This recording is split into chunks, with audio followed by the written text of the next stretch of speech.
Assalamualaikum warahmatullahi wabarakatuh. Salam jumpa pemirsa TVRI Sumatera Selatan dimanapun Anda berada. Bagaimana kabar Anda hari ini?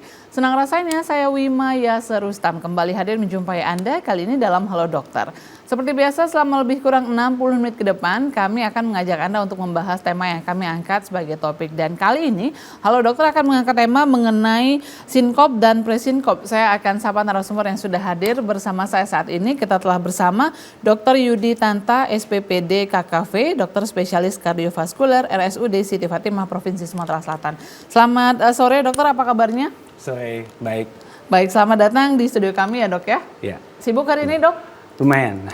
Baik, tapi terima kasih sudah meluangkan waktunya untuk menyapa pemirsa TVRI Sumatera Selatan hari ini. Sama-sama. Baik, pemirsa kami juga mengajak Anda pada waktunya nanti untuk bergabung bersama kami di line telepon 07113111454 atau Anda juga bisa mengirimkan pesan singkat melalui pesan WhatsApp kami di 0823 11981790. Sekali lagi di 0823 11981790. Tentunya sesuai dengan tema yang akan dibahas hari ini yakni sinkop dan presinkop. Nah, dokter ini menarik kalau berbicara mengenai sinkop dan presinkop, sepertinya masyarakat masih bingung ya ini apa ya, istilah apa, padahal sebenarnya pada kenyataannya sinkop dan presinkop ini adalah istilah yang biasanya sering didengar di tengah-tengah masyarakat ya, ini pingsan dan hampir pingsan begitu. Silahkan dokter. Oke, baik, terima kasih.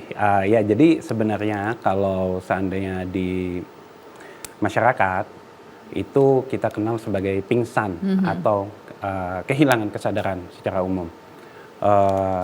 Kehilangan kesadaran sendiri itu pada dasarnya kan banyak penyebabnya ya.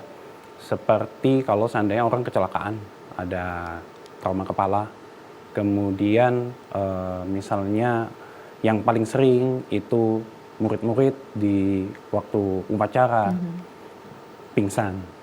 Nah itu karena dehidrasi atau mungkin kurang makan, kurang gula darah gitu. Nah ada juga pingsan itu karena kekurangan suplai darah ke otak, baik yang sifatnya sementara atau yang sifatnya itu tuh dalam waktu yang cukup menetap. Nah ini yang sebenarnya kita golongkan ke dalam sinkop dan presinkop. Kalau presinkop sendiri dok? Jadi kalau sinkop artinya orangnya sudah kehilangan kesadaran. Kalau presinkop mulai ada gejala mau kehilangan kesadaran gitu. Baik, tadi dokter juga sudah sempat menyinggung mengenai adanya kekurangan suplai darah atau gangguan ya dok ya, suplai darah ke otak begitu. Itu yang menyebabkan salah satunya pingsan. Tapi pada kenyataannya yang paling sering terjadi sinkop ini di tengah-tengah masyarakat, apakah memang suplai darah ke otak yang terganggu atau sebenarnya ada faktor-faktor lainnya dok? Oke, jadi kalau seandainya kembali ke kehilangan kesadaran, karena kan pada awal mungkin kita nggak tahu tuh kehilangan kesadarannya itu penyebabnya itu apa. Nah jadi banyak sekali untuk kehilangan kesadaran. Jadi seperti yang tadi ada trauma kepala, kurang gula darah, dehidrasi, atau ada kelainan saraf otonom, ada kelainan otak misalnya orangnya stroke atau orangnya epilepsi. Nah, itu bisa. Dan yang satu lagi juga karena sinkop dan presinkop tadi yang kurang suplai darah ke otak itu biasanya disebabkan oleh kelainan-kelainan di jantung. Seperti gangguan irama jantung, baik terlalu cepat atau terlalu lambat. Atau ada struktur jantung yang menyebabkan kurangnya suplai darah ke otak. Misalnya dinding jantungnya di tempat harusnya dia itu muara pompa jantung itu mengeluarkan darah itu terlalu tebal sehingga darah yang harusnya dikeluarkan oleh jantung ke dalam pembuluh darah besar itu jadi terhambat. Itu juga bisa. Baik dok, kalau misalnya kita melihat bahwa ini kan sinkop dan presinkop ini atau pingsan dan hampir pingsan ini juga kerap dialami tidak hanya usia dewasa tetapi juga anak-anak begitu ya dok ya. Kapan sih sebenarnya gejala-gejala sinkop dan juga presinkop yang dialami oleh katakanlah pemirsa atau pasien ini yang harus mulai diwaspadai? Seperti apa dok?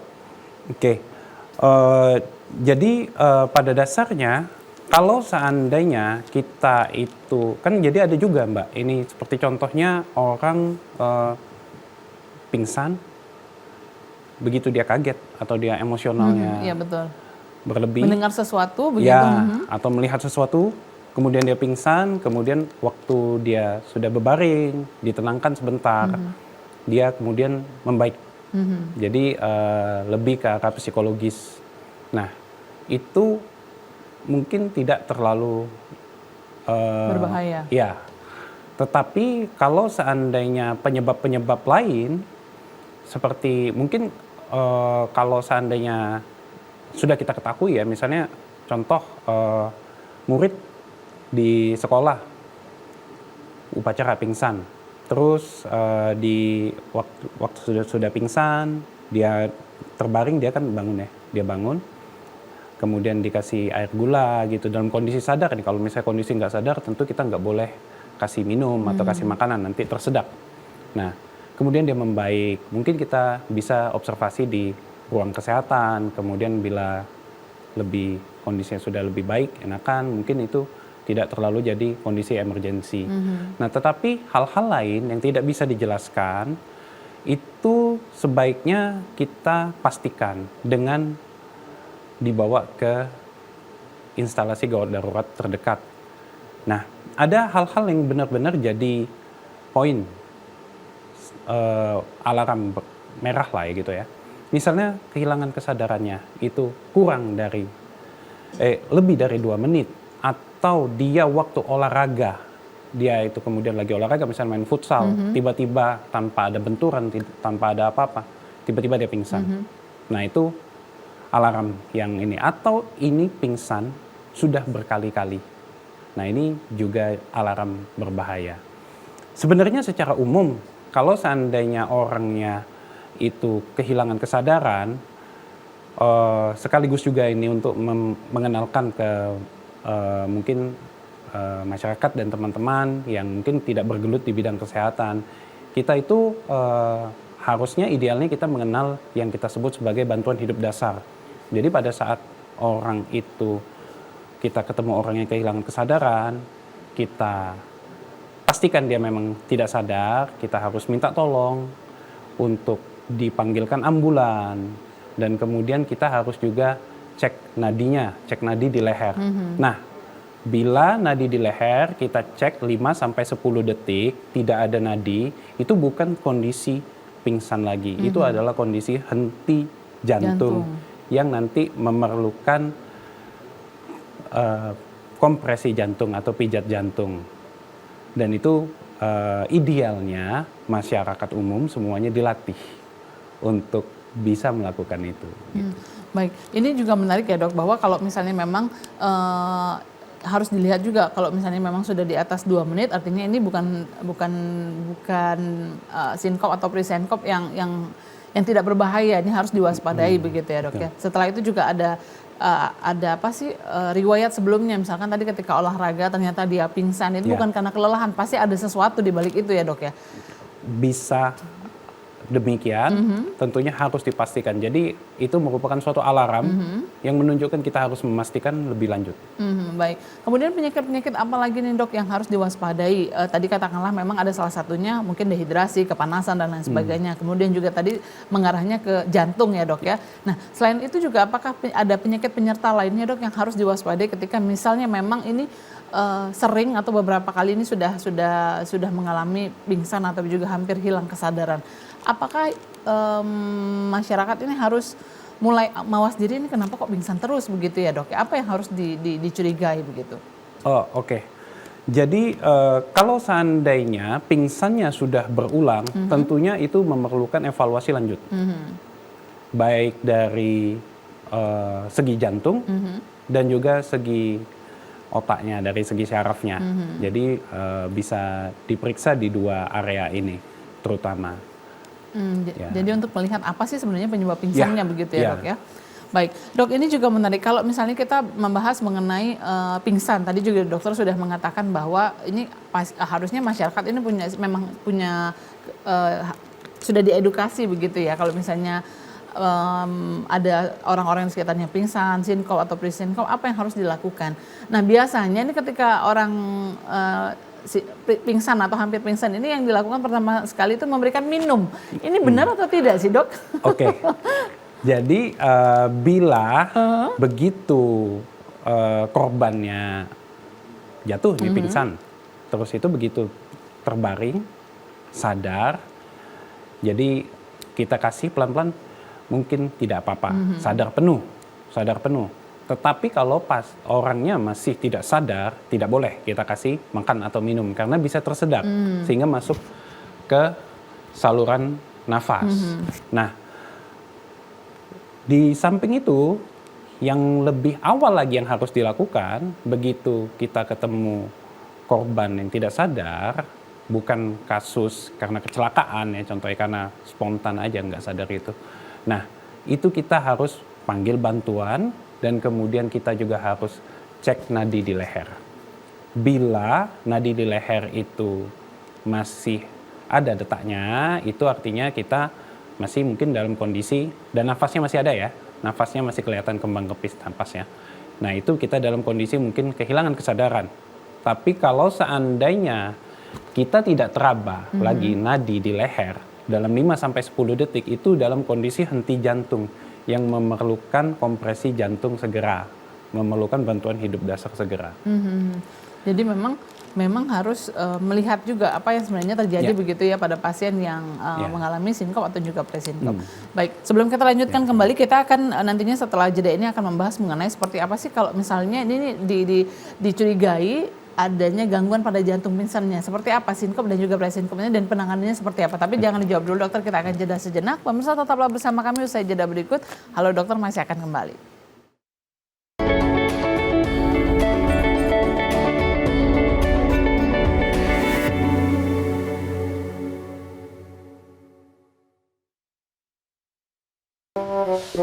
Lah, siaran TVRI kok nggak ketemu? Aduh, bisa berabe ini mah. Gak mau ketinggalan siaran TVRI seperti ini? Yuk, scan ulang TV di rumah kamu. Caranya, pastikan TV kamu sudah mendukung siaran digital, biasanya terdapat menu di TV atau siaran digital. Jika menggunakan set-top box, hubungkan kabel HDMI atau RCA ke TV, jangan lupa aktifkan fitur LCN. Kemudian arahkan antena ke pemancar TVRI terdekat. Untuk hasil maksimal, gunakan antena luar rumah agar sinyal yang diterima lebih kuat. Kalau semua sudah siap, masuk ke menu pengaturan, pilih pencarian atau input saluran, lalu pilih scan otomatis. Tunggu proses pencarian hingga selesai, biasanya channel TVRI akan muncul secara otomatis. Kalau siaran TVRI masih belum muncul, jangan khawatir. Lakukan scan manual dengan cara pilih menu input saluran atau program, lalu pilih pindai manual. Masukkan frekuensi sesuai daerah kamu, seperti 538 MHz atau kanal 29 untuk wilayah Palembang, Pagaralam dan sekitarnya, frekuensi 546 MHz atau kanal 30 untuk wilayah Prabu Mulih dan sekitarnya, frekuensi 554, kanal 31 untuk wilayah Sekayu dan sekitarnya, serta frekuensi 522 atau kanal 27 untuk wilayah Lubuk Linggau dan sekitarnya. Setelah frekuensi kita masukkan, kemudian tekan cari atau pindai. Setelah selesai, barulah kita dapat menikmati siaran TVRI, mulai dari TVRI Nasional, TVRI World, TVRI Sport, dan TVRI Sumsel tentunya. Selamat menonton!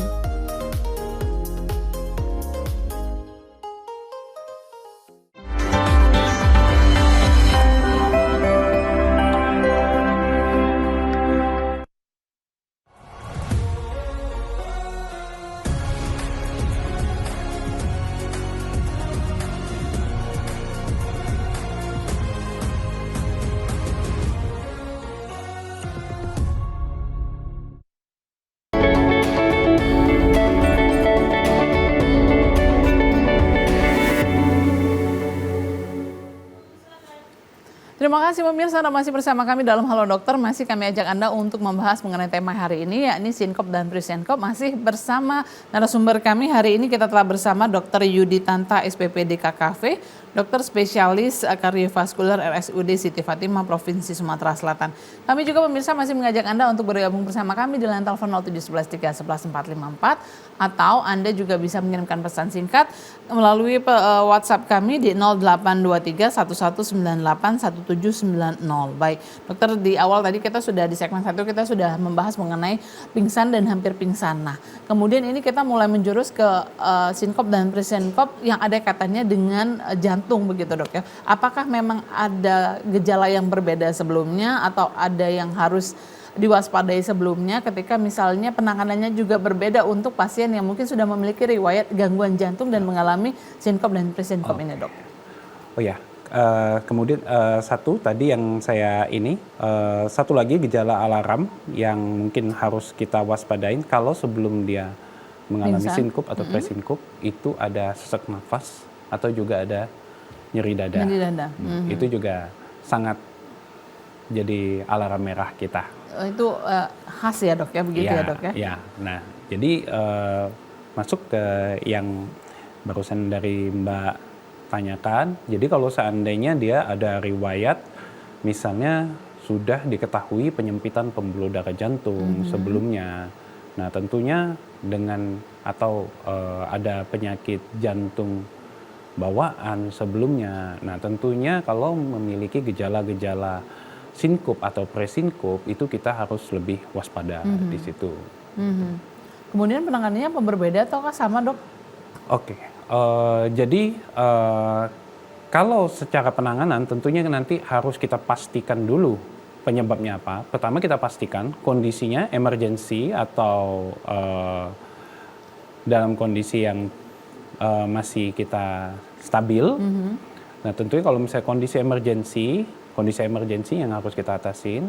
Kalau misalnya kondisinya stabil, kita kasih pertolongan yang sesuai standar dan kemudian kita lakukan eksplorasi. Jadi mencari tahu lebih jauh dengan pemeriksaan-pemeriksaan yang ada apa penyebab sinkop dan presinkopnya. Gitu. Biasanya kalau dengan pasien dengan katakan keluhan penyakit jantung, penyebab memang yang sudah pasti dia terjadi itu apa, Dok, ketika mengalami sinkop dan presinkop? Apakah memang sudah serangan ataukah bagaimana, dokter? Oke, jadi definisi serangan jantung yang kita pakai itu adalah kondisi di mana terjadi penyumbatan salah satu pembuluh darah jantung. Itu yang disebabkan oleh terbentuknya gumpalan darah di pembuluh darah jantung itu. Nah, umumnya keluhan yang dirasakan oleh pasien itu nyeri dada. Kadang-kadang sesak, kadang-kadang nyeri ulu hati. Tapi pada umumnya itu nyeri dada. Nah, kalau nanti kondisi serangan jantung ini berlanjut, mungkin saja dia akan timbul juga kondisi-kondisi, contoh gangguan irama jantung yang kemudian nanti akan menyebabkan gejala sinkop dan presinkop ini. Itu bisa. Tapi pada awalnya itu merupakan dua kejadian yang berbeda. Jadi contohnya sinkop ini atau presinkop ini nggak selalu artinya dia ada serangan jantung. Tapi serangan jantung tidak selalu jadi sinkop dan presinkop, tapi bisa berlanjut jadi sinkop dan presinkop gitu. Jadi tapi memang tidak semua serangan jantung mengalami sinkop dan juga presinkop begitu ya, Dok ya? Tidak. Jadi tidak juga sinkop dan presinkop itu adalah artinya serangan jantung. Jadi memang banyak ada beberapa faktor yang harus dikaji begitu ya, Dok ya. Ini kenapa, apa sih sebenarnya? Baik, terima kasih pemirsa untuk Anda yang sudah mengirimkan pesan singkat ini dari 0831 6790 sekian. Selamat sore, dokter. Saya dari Zahra. Saya mau tanya, umur saya 21 tahun, tapi saya sering pingsan. Kira-kira 1 bulan bisa 4 kali, dokter, terutama pada saat menstruasi. Kira-kira apa yang terjadi ini, Dok? Oh, oke. Kalau pada saat misalnya kalau menstruasi ya, kita harus lihat dulu, misalnya menstruasinya tuh banyak atau tidak. Kalau banyak, mungkin itu karena banyak kekurangan sel darah merah, kemudian jadi itu yang menyebabkan nanti kurang oksigen di seluruh tubuh, termasuk di otak. Atau nyeri pada saat menstruasi itu terlalu hebat. Nah, kalau nyeri pada saat menstruasi itu terlalu hebat, itu nanti dia bisa ada timbul suatu refleks dari saraf otonom yang bisa juga menyebabkan sinkop atau presinkop. Tapi kalau memang hal-hal itu ternyata tidak, kita perlu mengeksplorasi lebih lanjut. Misalnya ada tidak kelainan irama jantung atau ada tidak kelainan struktural jantung seperti itu. Jadi medical check up gitu ya dok ya? Ya. Baik, dokter ini juga yang harus diberikan edukasi kepada pemirsa. Jika seorang pasien katakanlah mengalami riwayat penyakit jantung begitu, sering mengalami muyeng begitu, kemudian juga mata berkunang-kunang, katakanlah ini presinkop kalau kita kategorikan sebagai presinkop. Nah, apa sih yang harus dilakukan agar tidak terjadi sampai sinkop gitu, agar tidak terjadi sampai hilang kesadaran? Sebelum hilang kesadaran betul, apa yang kira-kira yang ketika dia masih setengah sadar itu apa yang harus dilakukan agar tidak ada terjadi benturan, agar tidak terjadi hilang kesadaran betul seperti itu dok? Kalau seandainya masih sadar, misalnya ada teman, keluarga gitu yang atau mungkin diri kita sendiri, yang pertama harus kita lakukan masih sadar ya, itu berbaring, kaki sedikit diangkat. Oh justru kita harus berbaring ya dok ya? Berbaring, karena kenapa? Waktu kita berdiri kan untuk jantung memompa darah ke otak itu melawan gaya gravitasi. Tapi pada saat kita berbaring, gaya gravitasinya netral. Jadi akhirnya peredaran darah ke otaknya lebih banyak. Kita angkat kaki, ada daya dorong untuk kembali ke jantung dan untuk darah kembali ke jantung lebih banyak dan kemudian dipompa lebih banyak ke otak. Nah, kemudian ya mungkin kadang-kadang kalau masih sadar nih kan kita kasih minum manis. Kadang-kadang penyebabnya ternyata kurang gula darah gitu. Baik, jadi memang minum manis, kemudian juga berbaring dan mengangkat kaki itu juga salah satu hal yang bisa dilakukan sebelum benar-benar sinkop ya dok ya? Jadi ketika misalnya sudah mulai muyeng, ini bisa segera buat air gula, begitu sesuatu yang manis, ataupun juga bisa mengangkat kaki ke atas agar peredaran darah ke otak bisa lebih mudah. Nah untuk pewangian apakah memang diperlukan dan dianjurkan begitu dok? Oh kalau pewangian sebenarnya kita nggak ada ininya ya, bukti yang itu ya. Tapi mungkin secara logika itu kan suatu rangsangan yang tajam ya, jadi itu lebih membuat otak kita lebih awas lah gitu ya. Jadi ya sebenarnya nggak salah juga gitu ya. Kita kasih asal yang normal-normal aja, jangan sampai bahannya sesuatu yang kira-kira gitu. Yang gitu berbahaya ya. begitu maksudnya. Atau benar-benar sampai masuk misalnya ke hidung. Ini karena nggak bangun-bangun ya akhirnya gitu ya dok. Dok, ini juga jadi ada pertanyaan juga mengenai kalau misalnya kita pada serangan jantung itu kan biasanya ada sampai pingsan. Tapi ada beberapa kasus yang ternyata pasien ini mengatakan bahwa ternyata setelah pingsan beberapa saat terus dibawa ke rumah sakit terus besoknya tuh udah bisa makan nasi bungkus lagi. Nah itu sebenarnya apa yang terjadi itu sebenarnya dok? Nah, ini sinkop yang seperti apa gitu dok? Jadi salah satu penyebab sinkop itu adalah jadi sebenarnya penyebab sinkop itu kan irama jantung atau tadi ada yang kelainan struktural jantung yang menghambat aliran darahnya. Nah, gangguan irama jantung ini itu ada yang sifatnya hilang dan timbul. Jadi pada saat-saat tertentu, pada saat ke dokter irama jantungnya normal.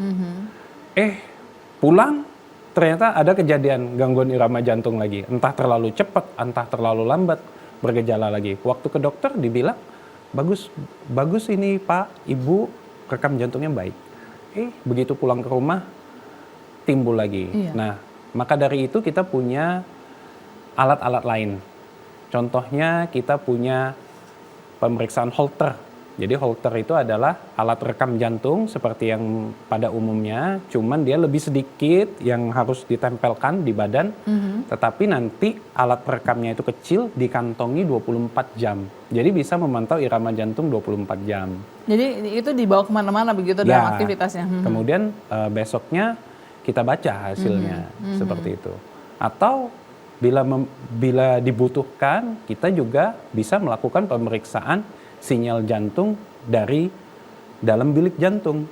Jadi sebenarnya seperti rekam jantung, tapi alat-alatnya ada, kita sebut kalau misalnya bahasa awam mungkin kayak selang ya, kateternya ya, itu yang punya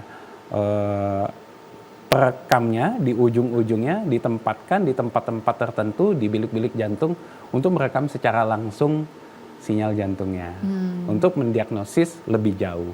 Gitu. Baik, itu sebenarnya kalau mempengaruhi gangguan irama jantung itu apa sih dok? Apakah kolesterol kah, apakah obesitas kah, ataukah kelelahan kah? Apa sebenarnya yang menyebabkan ada beberapa pasien yang ternyata mengalami gangguan irama jantung begitu?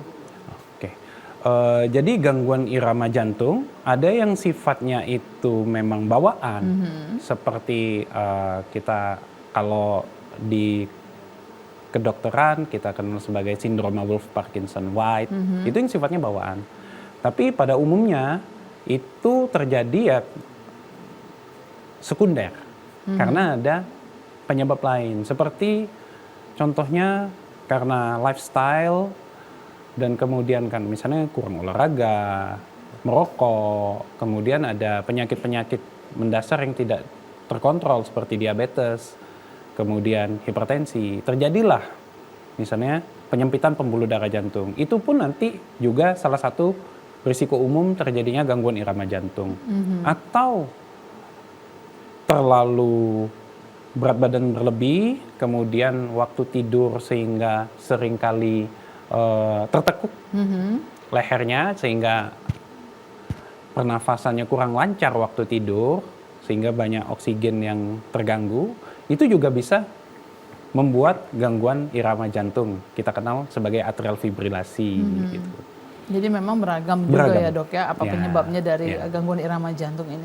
Baik, sebelum kita lanjutkan kembali pemirsa, kami masih mengajak Anda untuk bergabung bersama kami di line telepon 0711 311 454, atau Anda juga bisa mengirimkan pesan singkat ke nomor pesan singkat kami. Halo dokter, masih akan kembali usai jeda pariwara berikut ini.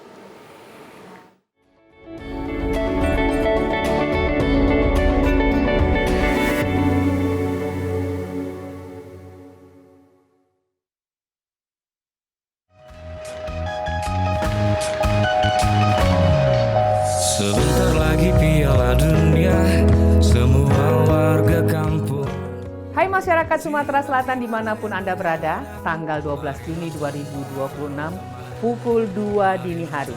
Siaran langsung Piala Dunia dimulai. Dan TVRI sebagai pemegang hak siar sudah siap menayangkan melalui kanal TVRI Nasional dan TVRI Sport. Pastikan Bapak Ibu, kakak, adik, saudara, keluarga, dulur, sanak, kerabat sudah punya akses untuk menonton. Sebagai informasi, daya jangkau siaran TVRI digital di Sumatera Selatan saat ini mencapai 68,78% dari populasi. Daya jangkau untuk Palembang mencapai 95%, Ogan Ilir 75%, Banyu Asin 60%, Ogan Komering Ilir 48,48%, Musi Banyu Asin 57,81%, Lubuk Linggau 90%, dan Musi Rawas 65%.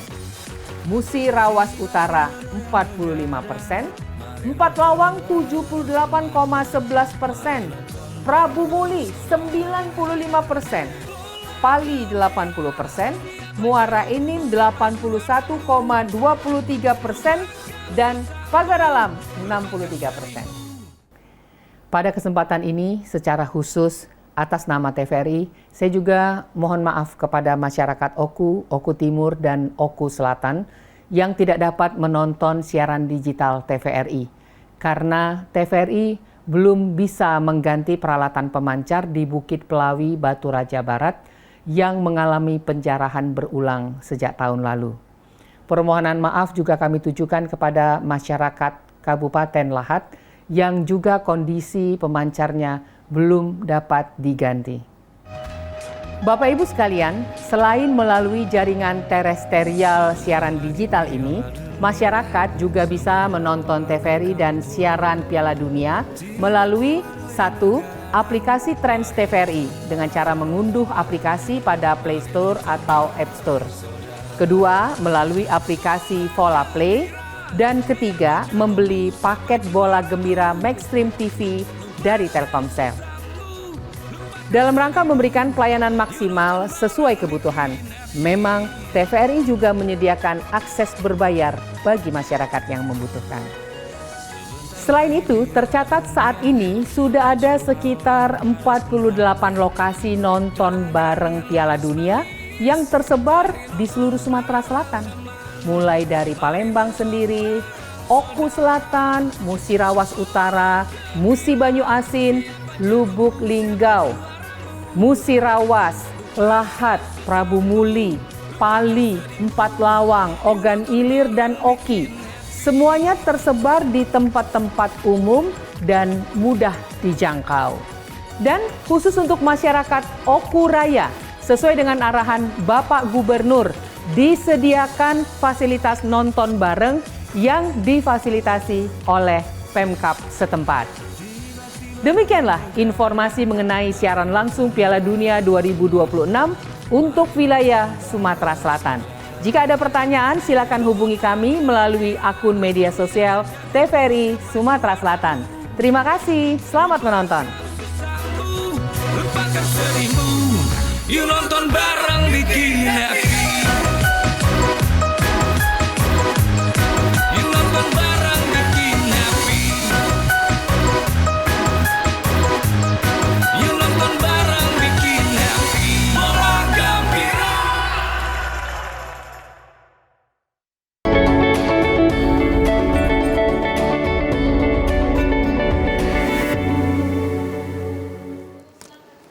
Terima kasih pemirsa, Anda masih bersama kami dalam Halo Dokter. Masih kami ajak Anda untuk bergabung bersama kami di line telepon 0711 311 454 atau Anda juga bisa mengirimkan pesan singkat ke 0823 1198 1790. Hari ini Halo Dokter sedang membahas mengenai sinkop dan presinkop. Terima kasih untuk Anda yang sudah mengirimkan pesan singkat. Ini dari 0821 7281 sekian-sekian. Halo dokter, saya Ayu. Setelah mengalami sinkop, saya tampak bingung selama beberapa menit, tetapi kemudian kembali normal.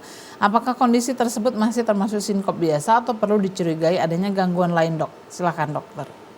Oke. Jadi kalau seandainya habis terjadi kondisi kehilangan kesadaran, kemudian bingung-bingung, nampaknya hal ini harus dilakukan pemeriksaan lebih lanjut. Contohnya mungkin saja kehilangan kesadarannya ini bukan karena sinkop atau presinkop yang kita katakan tadi, kurangnya suplai darah ke otak, bisa karena contohnya ada penyakit di sistem saraf pusat.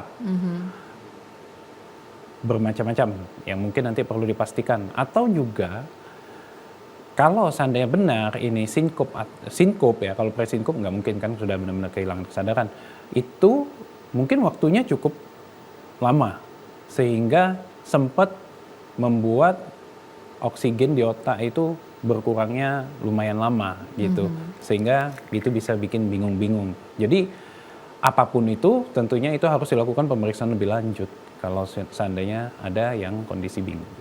Jadi harus segera memeriksakan diri ya dokter ya, minimal medical check up gitu. Terima kasih juga untuk Anda yang sudah mengirimkan pesan singkat ini dari 0895 2092 sekian-sekian. Halo dokter, saya Rahma mau bertanya, mengapa sinkop yang terjadi saat seorang sedang berolahraga berat maksudnya jauh lebih berbahaya dan harus segera dilarikan ke IGD dibandingkan dengan sinkop yang terjadi setelah berdiri lama di upacara. Silakan dokter. Oke. Jadi kalau seandainya sinkop kayak waktu lagi upacara, itu pada umumnya itu karena namanya hipotensi postural, karena ada hipotensi ortostatik. Jadi harusnya pada saat kita berdiri itu pembuluh darah kita itu ketegangannya itu tuh harusnya meningkat sehingga aliran darah itu dipastikan suplainya bagus ke organ-organ yang dibutuhkan gitu. Tapi kalau seandainya dia ketegangannya itu kendor, maka suplainya juga berkurang, kayak seperti selang.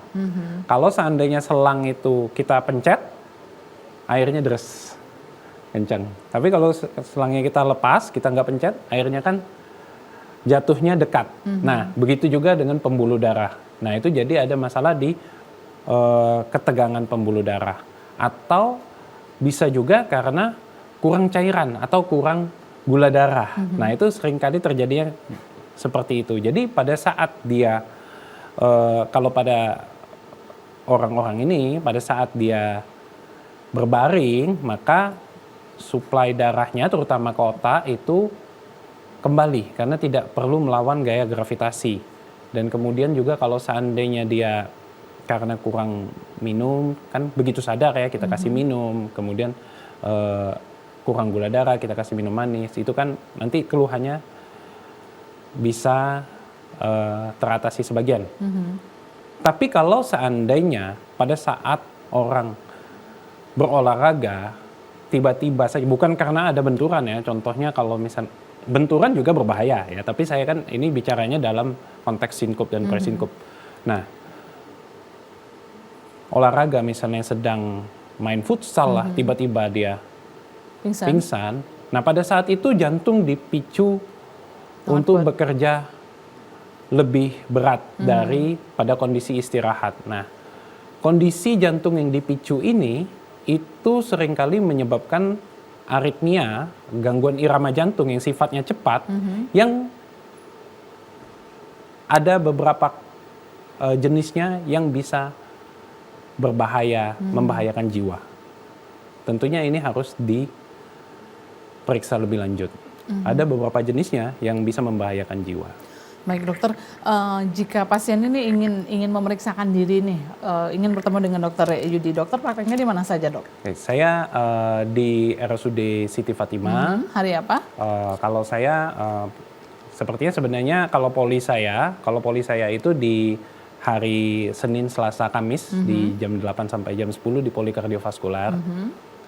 Kalau sore saya biasanya kalau hari Selasa, Kamis, Sabtu itu di Caritas Kenten. Kemudian saya juga ada klinik di Apotek Dempo. Gitu. Jadi pemirsa kalau misalnya ingin berkonsultasi bisa langsung saja datang ke tempat yang sudah disebutkan tadi ya dok ya. Baik dokter, ini jika memang sudah pernah mengalami sinkop dan juga presinkop, dicurigai mungkin ini saya jangan-jangan saya ini ada gangguan jantung nih, irama jantung atau ada penyumbatan dan lain sebagainya. Kira-kira apa sih, bingung kan, mungkin pasien ini bingung nih, masyarakat ini bingung. Kira-kira ini saya apa yang harus saya lakukan pertama sekali setelah biasanya setelah konsul ke dokter, biasanya dirujuk kemana sih dok? Apa yang harus mereka lakukan dok? Untuk pemeriksaan apa yang harus diterima? Oke, jadi kalau seandainya ada kita dicurigai, satu mungkin tadi yang saya perlu sampaikan juga mungkin tadi pada sesi sebelumnya belum sempat. Jadi kalau seandainya kita dicurigai ada gangguan irama jantung yang mungkin gejalanya itu tuh sampai berat, misalnya sudah pernah sempat pingsan dan itu pingsannya berkali-kali. Sebelum kita dipastikan mungkin hindarin aktivitas-aktivitas yang kira-kira kalau kita pingsan pada saat itu bisa berbahaya. Contohnya berkendara motor atau mengendarai mobil. Ini sering pingsan ini, kayak seminggu bisa misalnya 4 kali gitu. Kalau misalnya, jadi kan gangguan irama jantung ada yang bisa berbahaya langsung dari gangguan irama jantungnya. Ada yang sebenarnya dari gangguan irama jantungnya itu menyebabkan gejala-gejala seperti itu. Tapi secara langsung bisa mematikan itu mungkin tidak.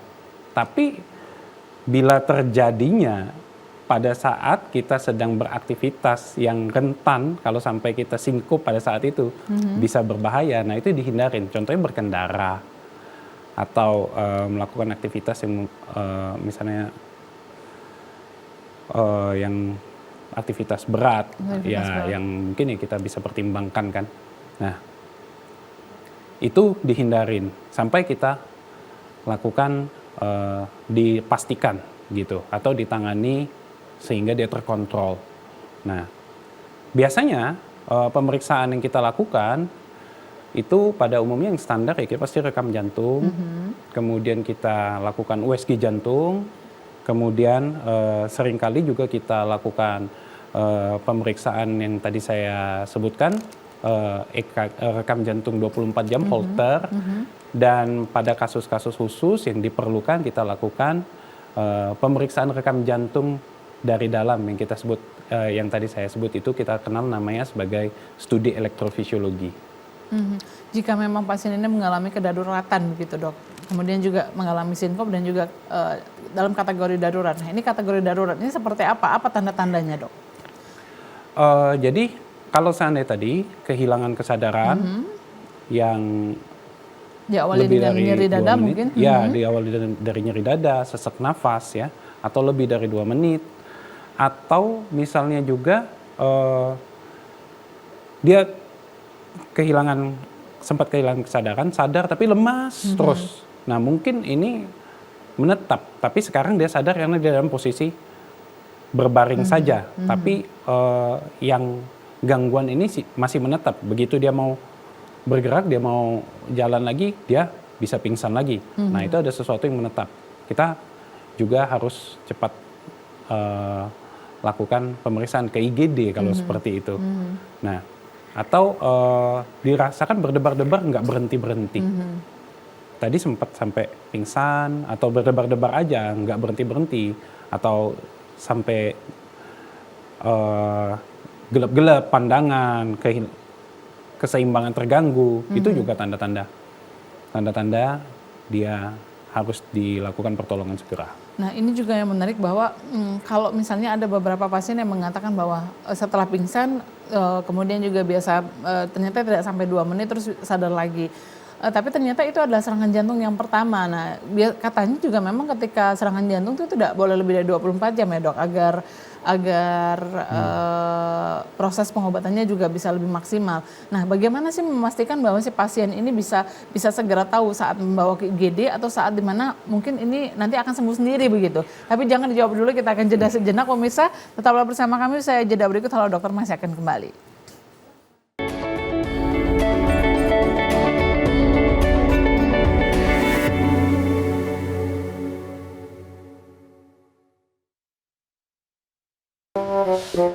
Lah, siaran TVRI kok nggak ketemu? Aduh, bisa berabe ini mah. Gak mau ketinggalan siaran TVRI seperti ini? Yuk, scan ulang TV di rumah kamu. Caranya, pastikan TV kamu sudah mendukung siaran digital, biasanya terdapat menu di TV atau siaran digital. Jika menggunakan set-top box, hubungkan kabel HDMI atau RCA ke TV, jangan lupa aktifkan fitur LCN. Kemudian arahkan antena ke pemancar TVRI terdekat. Untuk hasil maksimal, gunakan antena luar rumah agar sinyal yang diterima lebih kuat. Kalau semua sudah siap, masuk ke menu pengaturan, pilih pencarian atau input saluran, lalu pilih scan otomatis. Tunggu proses pencarian hingga selesai, biasanya channel TVRI akan muncul secara otomatis.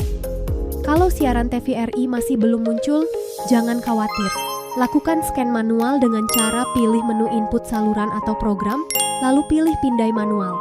Masukkan frekuensi sesuai daerah kamu, seperti 538 MHz atau kanal 29 untuk wilayah Palembang, Pagaralam dan sekitarnya, frekuensi 546 MHz atau kanal 30 untuk wilayah Prabu Mulih dan sekitarnya, frekuensi 554, kanal 31 untuk wilayah Sekayu dan sekitarnya, serta frekuensi 522 atau kanal 27 untuk wilayah Lubuk Linggau dan sekitarnya.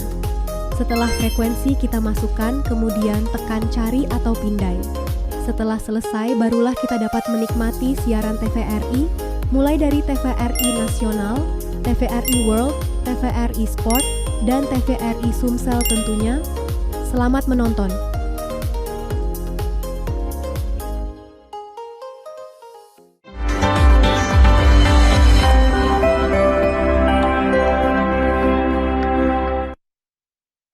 Hari 2024, program keagamaan Islam hadir di layar kaca TVRI Sumsel. Awali hari dengan live cawisan Ba'da Subuh. Seseorang di antara kamu orang yang beriman dan orang yang berilmu pengetahuan. Live sholat Jumat dan khutbah penuh hikmah. Peringatan Hari Besar Islam yang syarat nilai kebersamaan. Dengan dukungan teknologi informasi, semua program disiarkan live sebagai bentuk kerjasama TVRI Sumatera Selatan dan Masjid Agung SMB Jaya Wikrabo Palembang. TVRI, media pemersatu bangsa.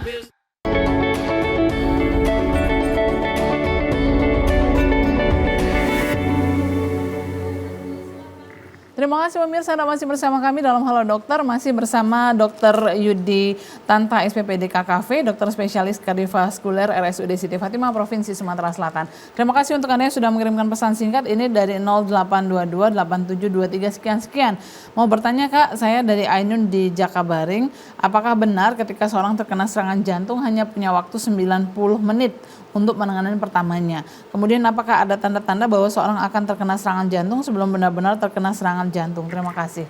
Silakan dokter. Oke, ya.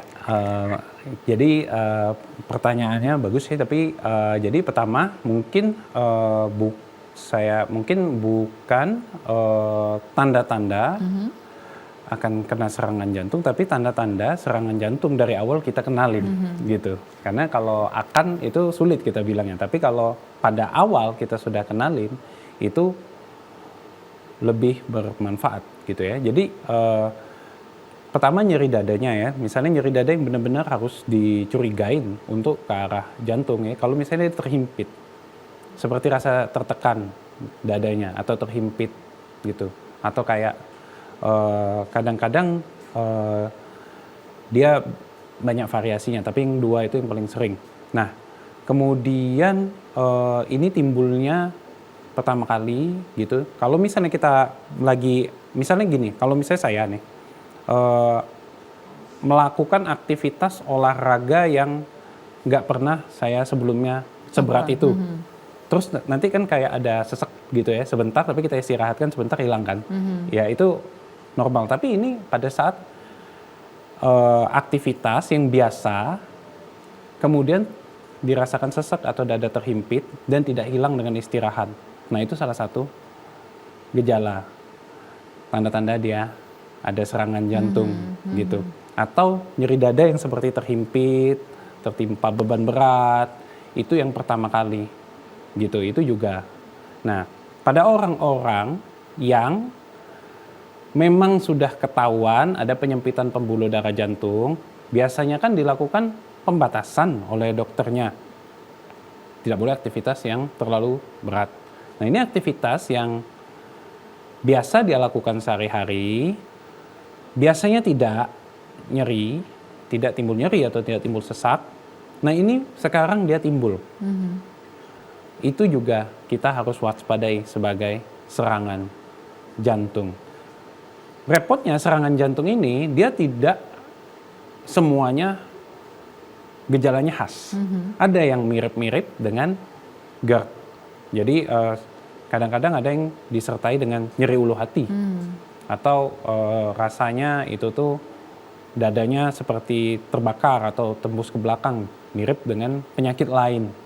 Nah, atau dia tidak nyeri dada tapi dia hanya mengeluh sesak. Nah, jadi ada daerah-daerah abu-abu di situ. Bila tidak yakin, anggap dulu sebagai serangan jantung, dicekkan di pertolongan fasilitas kesehatan IGD terdekat, dipastikan di situ. Gitu. Baik, tadi sebelum jeda saya juga sudah sempat menyinggung pertanyaan mengenai ini seperti apa nih, ada yang mengatakan bahwa pertolongan pertama kan harus segera ya dok ketika serangan jantung, tapi ketika pingsan kemudian juga bangun, si pasien ini sendiri tidak sadar bahwa yang dialaminya tadi itu adalah serangan jantung begitu. Padahal seharusnya sesegera mungkin dia dibawa ke pertolongan pertama, katakanlah vaskes pertama. Apa yang harus dilakukan dok? Perbedaan apa sih yang paling mencolok begitu dok yang harusnya diwaspadai? Ini paling tidak keluarganya, ini jangan-jangan bukan pingsan biasa, bukan sinkop biasa, tapi serangan jantung begitu yang harus segera dibawa ke rumah sakit. Oke. Jadi kalau seandainya, pada dasarnya kalau seandainya seperti tadi,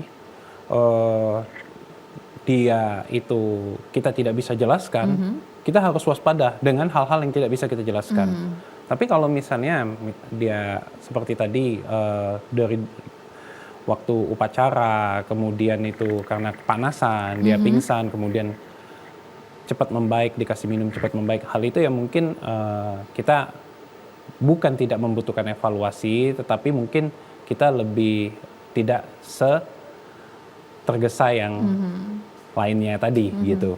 Nah,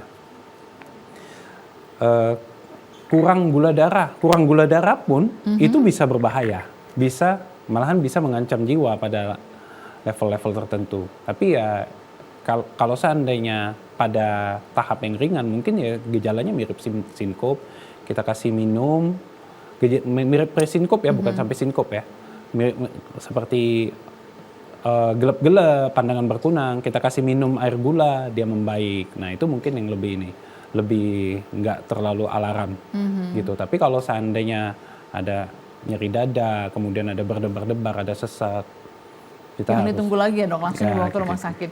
Baik, dokter tadi juga sempat disinggung mengenai ini harusnya pemirsa di rumah itu mengetahui bantuan hidup dasar pada manusia begitu ya dok ya, ketika misalnya mengalami sinkop atau juga presinkop. Ini sinkop nih biasanya pingsan, terus bingung nih apa yang harus dilakukan, menelpon ambulan ataupun juga harus dibawa ke rumah sakit, itu kan butuh waktu.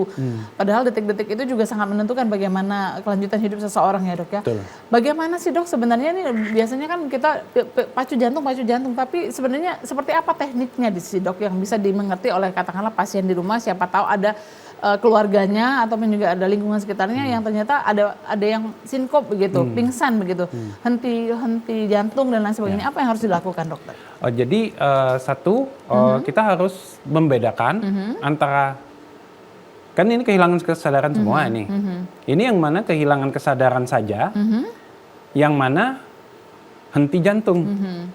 Jadi kalau misalnya kita ketemu orang kehilangan kesadaran, tidak respon, kita sudah cek responnya, kita panggil bapak, ibu, kita tepuk-tepuk, tidak respon, kita harus cepat panggil pertolongan.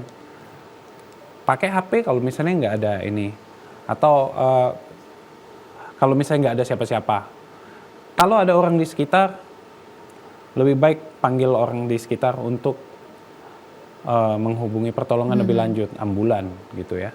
Dan kalau misalnya di tempat yang umum seperti mall atau mungkin rumah sakit, kalau rumah sakit tentunya sekolah, ya mungkin. sekolah, dan harusnya sekolah, tapi saya nggak tahu apakah semua sekolah sudah ada.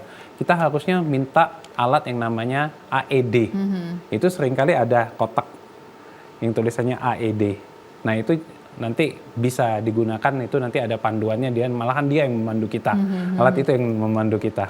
Jadi kita bisa minta teman kita atau orang yang dekat di situ panggil ambulan, ambilkan AED kalau ada nih, kalau harusnya ada, idealnya semua tempat umum ada gitu. Nah kemudian kita harus cek nadinya, cek nadi di leher ya, di leher.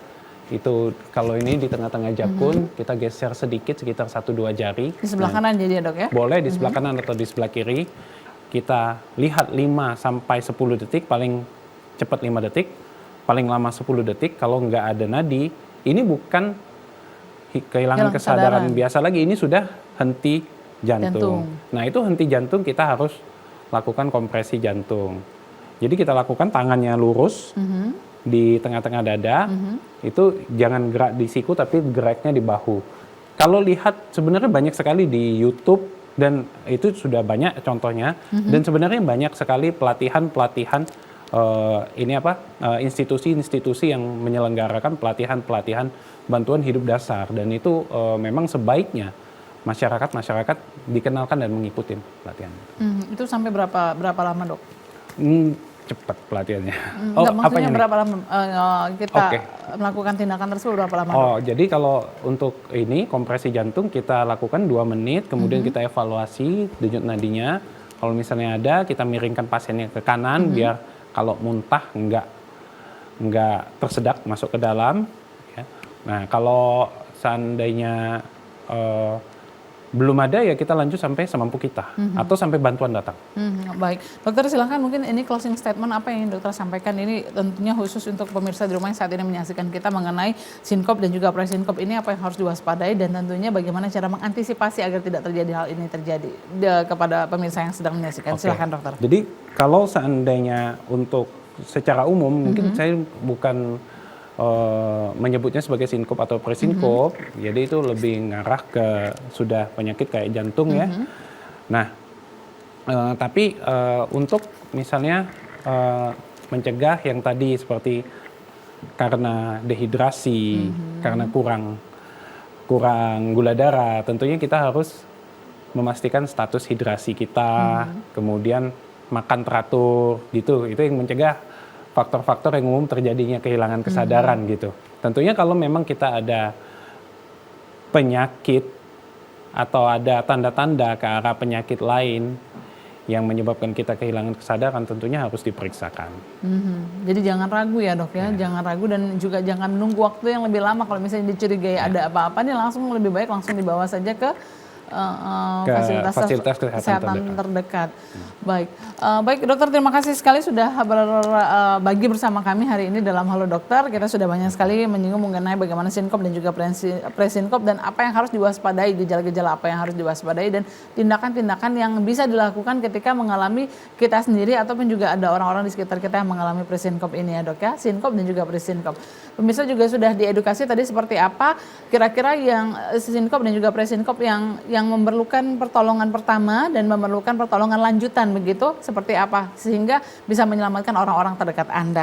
Demikian Halo Dokter hari ini, saya Wima Yasser Rustam pamit undur diri dari hadapan Anda. Sampai jumpa dan wassalamualaikum warahmatullahi wabarakatuh.